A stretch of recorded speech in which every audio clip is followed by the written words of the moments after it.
राजस्थान में विधानसभा उपचुनाव की रणभेरी बज चुकी है। राजस्थान की 7 सीटों पर विधानसभा चुनाव होने जा रहे हैं। राजस्थान में हल्की ठंड की सुगबुगाहट के साथ ही विधानसभा उपचुनाव के सियासी गर्माहट बढ़ती जा रही है। उदयपुर जिले की सलुम्बर सीट और बांसवाड़ा जिले की 84 सीट पर भारतीय आदिवासी पार्टी ने अपने उम्मीदवार मैदान में उतार दिए हैं। दोनों सीटों पर उम्मीदवारों की घोषणा के साथ ही गठबंधन की खबरों पर भी ब्रेक लग गया है।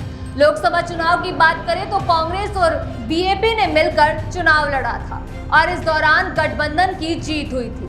84 विधानसभा सीट पर सभी की नजर टिकी हुई है। क्या इस सीट पर राजकुमार रौत बीएपी पार्टी को जीत दिला पाएंगे?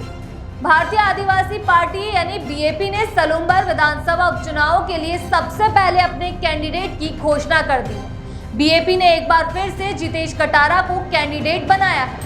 जितेश 2023 विधानसभा चुनाव में हार गए थे। पार्टी ने उन्हें 2023 विधानसभा चुनाव में मैदान में उतारा था। विधानसभा चुनाव में उस समय उन्हें 51,000 वोट मिले थे और तीसरे स्थान पर रहे थे। बीएपी ने एक बार फिर उन्हीं पर भरोसा जताते हुए टिकट दिया है। सलुम्बर विधानसभा सीट भाजपा विधायक अमृतलाल मीणा के निधन के बाद खाली हुई है। सलुम्बर विधानसभा सीट पर भाजपा के अमृतलाल मीणा को 80,086 वोट मिले थे और वह जीत गए थे।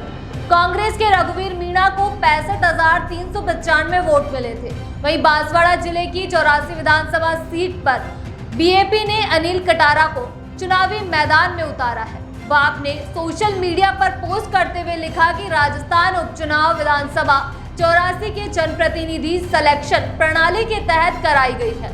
वोटिंग की गिनती की गई जिसमें अनिल कटारा को सर्वाधिक मत मिले हैं।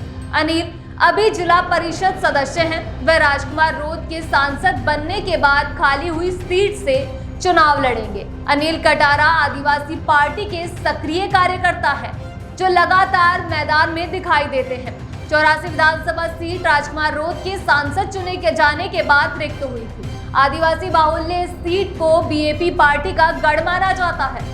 वहीं बीजेपी और कांग्रेस यहां सेंध लगाने की कोशिश में रहेगी। माना जा रहा है कि यहाँ त्रिकोणीय मुकाबला देखने को मिलेगा। पिछले चुनावी आंकड़ों पर अगर नजर डाली जाए तो 2013 में बीजेपी के सुशील कटारा ने जीत दर्ज की थी। 2018 में भारतीय ट्राइबल पार्टी के राजकुमार रौत इस सीट से चुनाव लड़कर जीते और विधायक बने थे। बाद में राजकुमार रौत ने भारत आदिवासी पार्टी बना ली और 2023 के चुनाव में फिर से जीतकर विधायक चुने गए।